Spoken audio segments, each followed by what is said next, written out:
Today we're going to be changing out the belt tensioner and the serpentine belt for a 2000 to 2005 Toyota Celica. Everything you need to get the job done, there's going to be a link in the description below. Drop a super thanks if I helped you out. Now let's fix it. First thing we're going to remove are this cover and this cover. There's usually a couple pieces that are holding this in place, but mine doesn't have it, so we just pull it out. 10 millimeter. It comes right out.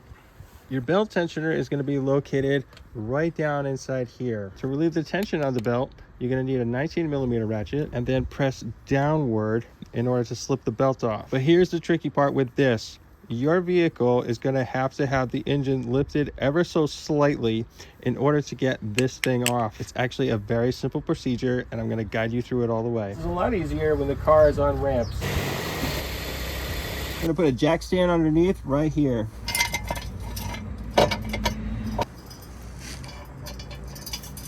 Next, we're going to remove this cover. Mine has a couple 10 millimeter bolts and a couple screws holding it in. And there's also a couple zip ties. Now let's go ahead and remove this one. 10 millimeter.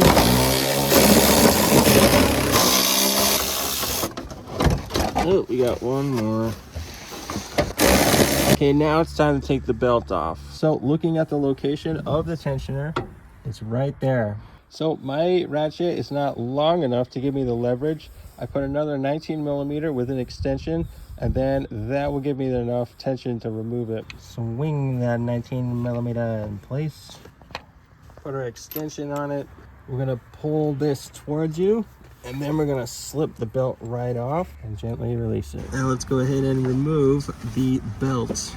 Using a 12 millimeter, go ahead and remove that nut.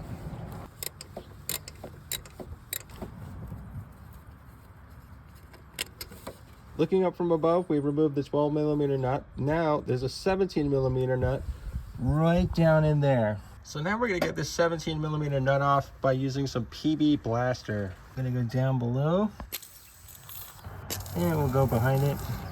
So another trick that you can do if you only have a wrench is by putting another one like this, and you'll have the leverage. There we go. That's beautiful.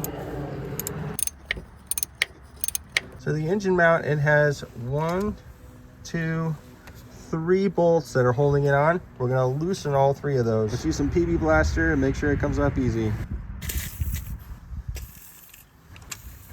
They're all 14 millimeter.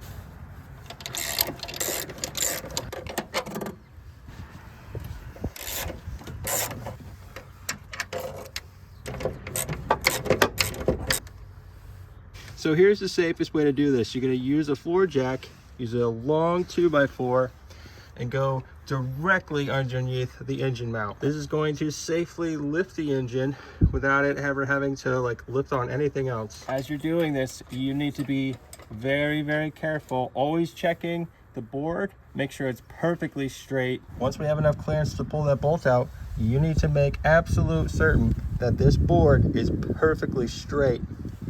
If it's on an angle, it could fly right off. No, it has to be perfectly straight. All right, let's get that bolt quickly out of there. Okay, the belt tensioner should be free. Yep, there we go. Just like that. Now let's quickly get the other one in there. We're gonna turn this and then put the bolt in. And we just put it in position. Okay, now all we gotta do is slip this on. And then we got our bolt in, and we're just gonna tighten it down. Okay, now that we got it tight, let's go ahead and give it a good snug fit. We're gonna go in, and it's gonna give us some leverage.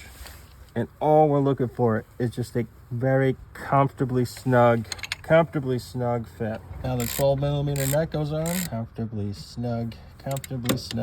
Okay, we got that new belt tensioner on. Let's go ahead and lower the jack. Now let's slowly lower that jack.